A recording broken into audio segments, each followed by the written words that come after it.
All right, welcome to the first of its kind, world-changing manufacturers network.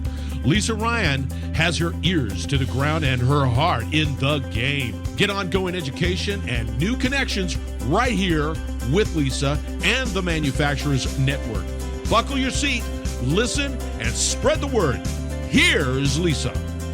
Hey, it's Lisa Ryan. Welcome to the Manufacturers Network podcast. Our guest today is Gil Mayron. Gil is founder and CEO of Cobot Nation, Architects of Automation. Prior to Cobot, Gil was a pioneer of the consumer 3D printing industry as the founder and CEO of Botmill 3D, which manufactured and sold the first fully assembled desktop 3D printers. Botmill was acquired by 3D Systems Corp. He currently resides in Las Vegas, Nevada with his wife and 2 children. Gil, welcome to the show. Thank you. So share with us a little bit about your background and what led you to everything that you're doing in robotics and automation now. So I started in 3D printing, and in 3D printing is inherently slow. So there's only so many things that you can do to speed up a printing process when usually they use lasers or they use plastic filament or they may use some other method, but most of the time it's going either point by point or layer by layer. So the only way that you can actually speed up 3D printing is typically through something like automation. And so we recognized really early on that automation was in the same type of a phase as 3D printing when I sold the company back in 2011, where there were very few companies taking it on as almost on a consumer level. The industrial patents are starting to expire. And it makes sense that the adoption is coming around now, especially since you have things like COVID and so on and so forth. Right. Yeah, that really has changed the industrial landscape, hasn't it? Yeah, so my background in 3D printing led me to doing automation and robotics. It's a very similar type of process when it comes down to sales and other things like that. The only difference over here is that we deal with customers directly. So we're not making a product which we're just selling as a commodity. We are making a product which is highly customizable to the customer's needs. And yeah, that's really what we do. We do something very few do. What led me over to robotics is the fact that 3D printing is slow. It's inherently slow. And the way that you can speed it up is through automation. So automating little tiny tasks in between the larger tasks. And in automation, especially in the industrial robots as well, we saw the exact same scenario that we saw in 3D printing in 2008, 9, 10, which led me to sell the company in 2011. And that is where the industrial companies, so all the large industrial robotic arms and things like that, they're extremely high priced. It's very difficult to integrate within your company. And so we saw that the opportunity was identical to what we saw in 3D printing. Oh, wow. So what do you think when it comes to robotics? We've been talking a lot about automation and the need for automation, but what role do you think that robotics plays as far as the future of manufacturing? So I think the role that robotics plays in the future of manufacturing is probably upwards of 95% or more within the actual processes that are being done. Our engineers go out to facilities on a daily basis, and it's amazing how many facilities that we go to, which is some of the largest names in the world, and they have absolutely no automation, or the automation that they think they have is not really automation. It's not really helping out the flow of what they're doing. So all of the repetitive tasks, all the things where you have humans that could be sitting on the floor, sitting on a chair, they're doing things for a few hours at a time because there's safety reasons or they just physically get tired. Those are all things that are going to get replaced. Those are all things that we can easily have robots do. And those are things that are happening right now. And you'll probably see a massive transition happen over the course of the next 12 to 24 months, especially considering that from a lot of our customers, we're seeing that they're having problems hiring labor. So not only are they automating, but they're having problems hiring labor. So, what do you think has been part of the hesitation when you go into these plants, especially large companies where you think that automation is going to be a natural fit?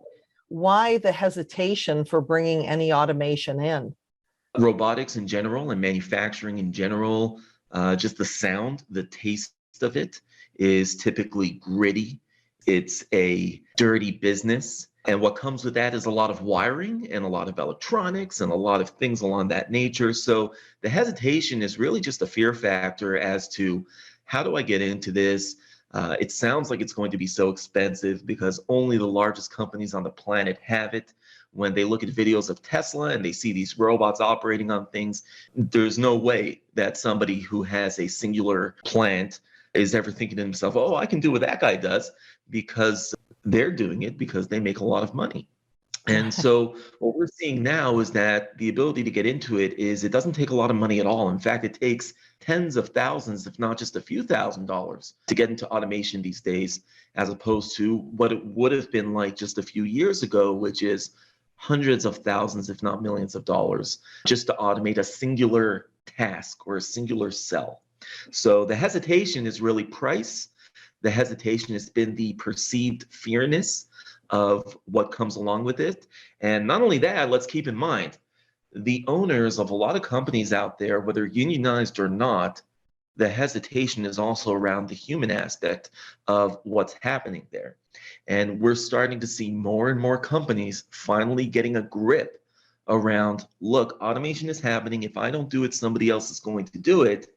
And by the time I do it, if I'm the only one who does it, anyone else is probably somewhere in the range of about 18 to 24 months behind me. And my throughput has already increased. So that gives me a huge leg up to get customers and other things like that. So hesitation, I think that's starting to cancel itself out. And I think more and more are coming along the lines of adopting automation. Well, and when we talk about the human factor and the potential displacement, you know, there's pros and cons in that. The pros, of course, being that with labor being as hard to find as it is, that eliminates some of that, and it also gets rid of the repetitive tasks and makes for a safer environment. The cons, of course, is that people are going to lose their jobs. So how do you deal with both ends of the spectrum as far as helping people to incorporate more robotics in their facility? If you know that automation is coming, then you should have an ability to prepare, at least to a slight degree, as far as trying to train yourself within more management within the company that you're with, within operating not just a cell, but now maybe you're operating multiple cells at the same time. I think that for the companies themselves who are automating, we have yet to see a company where the only reason that we automate is safety.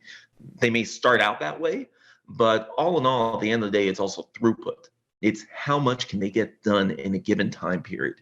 And it's always going to be more with a robot. It's always going to be more consistent with a robot. A robot ultimately pays itself off. So you have no cost associated with it over time, except for maybe a slight support cost to keep it up and running throughout the years. But then, of course, you have the cons, and the cons are really on the human side of things. But for humans, for people, there are things that can be done. First off, with the companies, if they're automating, they should be compensating the people that are remaining at the company. They should be giving good packages for the people who are leaving the company. They should be raising the wages. So we shouldn't be hearing from a lot of these companies that, oh, we can't find labor. That to us is slightly ridiculous. If you're automating and you know exactly what your margins are going to be, you know exactly what you're going to make. Most of the companies we deal with are publicly traded, so they know what the effect is on what it is that they do. There should be no reason why they can't incorporate a program to raise wages, to give good benefit packages, to give good retirement packages, and to ultimately offer more training to the employees who may need that training, especially the younger ones coming in. And how do you start that conversation with the employees, getting their feedback, taking a look at the tasks that could be automated, kind of getting their feeling maybe for where they want to go in the company, if they want to stay with the company? I mean, is there some kind of process that you have seen your clients go through from the Sure. starting point? Sure. So I would say even about 2 years ago, when we would go to a facility visit, many times we would disguise ourselves. We wouldn't wear a Cobot Nation hat or a shirt or something along those lines. Now we do. Now, when our engineers show up, we're fully branded. The employees know what's going on. Many of them get excited because many of them were helping out their job to a very good degree, because most companies that start in automation, it's a phased process. They usually don't just automate an entire facility in one shot.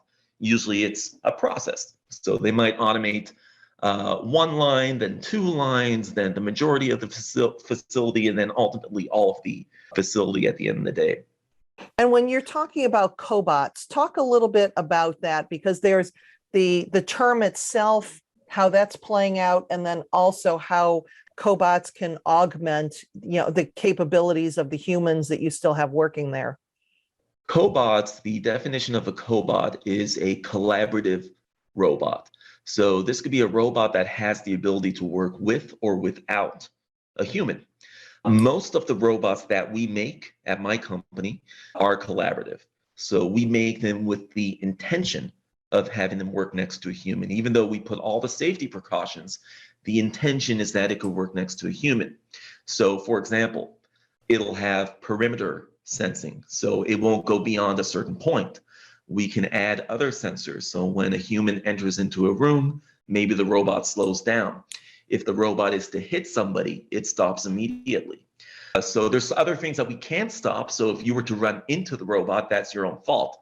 But other than that, that's pretty much where we see how it's able to work with humans. But then again, I also want to point out collaborative robots are really just a lead generator. It's really just an entry point in getting to full automation. So collaborative robots, every time we gain a new customer, every time somebody takes it on, within a month, they call us back and they say, hey, can we do this again over here? Because many times they have repeat things that they're doing.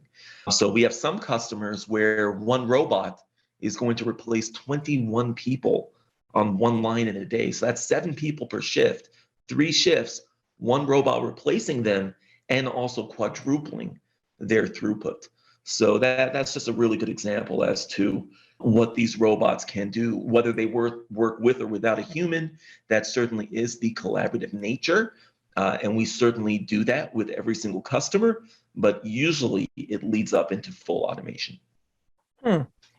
So what do you think are some of the myths about automation, or some of what people don't tell you about automation that actually happens in the real world? I think a lot of people think that they can't do automation for whatever reason that may be. Maybe it's because they're not an engineer. Maybe it's because that they're just not adept to certain things, or they're just set in their ways. There is a warning out there. So for those who have contract type of businesses, so let's say a contract manufacturer who has a machine tending process. So they deal with a CNC machine and they're doing the same process day in and day out. They have the same customer. These are the people that need to really start to embrace automation, because if their neighbor gets automation, they're going to lose that business immediately. And there goes their entire livelihood. And I can't tell you the amount of smaller companies that rely on 1, 2, or 3 main customers. And if they lose them, they lose their livelihood. So I think that just the perceived nature of automation, that needs to change. I think people need to start to embrace automation. It's going to happen whether they like it or not. I might be a catalyst in my own right, but it doesn't mean that somebody else won't be.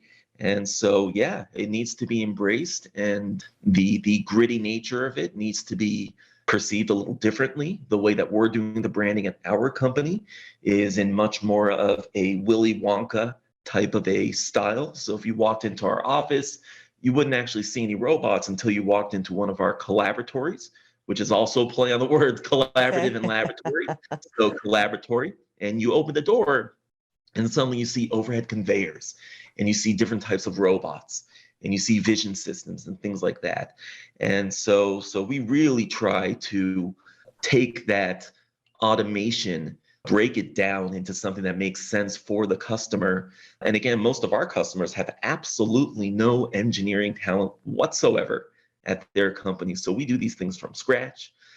We train them as to what to do, and we move on from there. So that's one way to go about dealing with having people adopt automation. Well, and I think one of the things we've seen in the last couple of years with COVID is the speeding up of technology and how much more user-friendly things have become because we've been forced into technology adoption. So from your standpoint, what are some of the coolest things that you've seen as far as making the software more user-friendly or getting people involved, getting people trained? Because I'm sure that it's certainly easier today than it was just a couple of years ago to get involved with robotics. For example, all of our competitors, they try to sell their collaborative robots as robots that are easy to program, that you can do by yourself. If you just buy the robot, we end up getting a lot of calls from those customers that say, hey, I still have the robot in the box. I have no idea what to do. And so the way that we handle things at my company is we do not have the customer do any programming whatsoever. The interface that we give them is custom to their company. It could be branded to their company, and it could be as simple as they want it to be. So if they only wanted to adjust a cycle time, then that's all the robot is going to do. And then this way, it makes it a lot easier to train other people who are getting into automation on how to actually deal with all of these robots and things like that. So some of the cool things that we're seeing are the ability to integrate all of the machines on the machine floor very easily. We're seeing that because of that, it's very easy for automation to start to take place. We're seeing that people are getting a little more excited about automation rather than scared of automation. I think that's going to play a big part when it comes to unionized companies. They really need to think about what it is that they're going to do. But some of the cool things on top of just those regular, normal type of scenarios are the type of things that we're working on.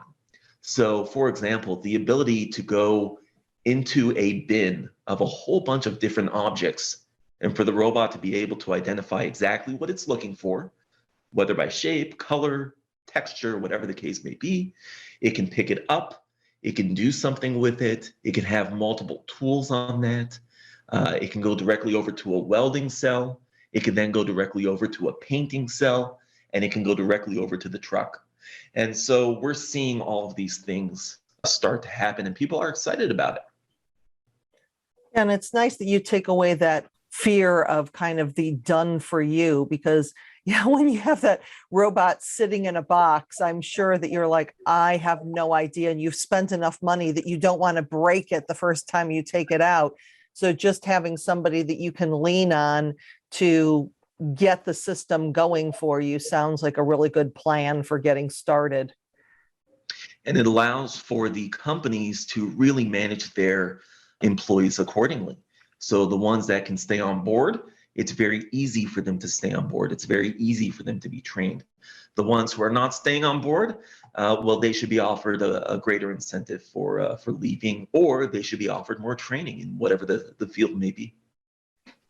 Now, is there a success story or two that comes to mind when you think about the difference that cobots have made for one of your clients? Oh, yeah, absolutely. So we can't really name names. We have a case study that's coming. No, it's okay. We have a case study that's coming out in about a month with one of our customers. What I can say is this: they are a billion-dollar company. They deal with pipes, with corrugated pipes. One of their processes, which involves 17 different humans, okay? So one of their lines, so think of an entire line, you have 17 people across this line, and right at the end of the process, you have somebody sitting on the floor who's taking a pipe and who's putting a pipe into a machine that's basically banging the end of the pipe. We call that a swaging machine. So it has a whole bunch of dies inside, and it just bangs the end of that pipe to shape it into whatever it is that they want. Okay. Well, this person is sitting on the floor, and they're basically taking these pipes, which are extremely sharp. They have to wear gloves, and they have to put one in, take it out, switch it over, put it in, take it out, move on to the next one.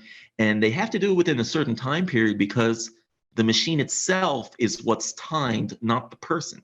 So the person doesn't actually have a way to, oh, let me just press a foot pedal every time I'm ready.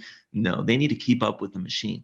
And so the only way to make that consistent, safe, something that's really worthwhile, that really brings a profit to the company immediately, is to replace it with a robot. So that's one of the case studies that we have coming out. We think it's going to be a very formidable one. And this is the kind of company where when they did it once, they saw the improvement within the first day, and then they decided to do it across all of their other facilities. So, wow.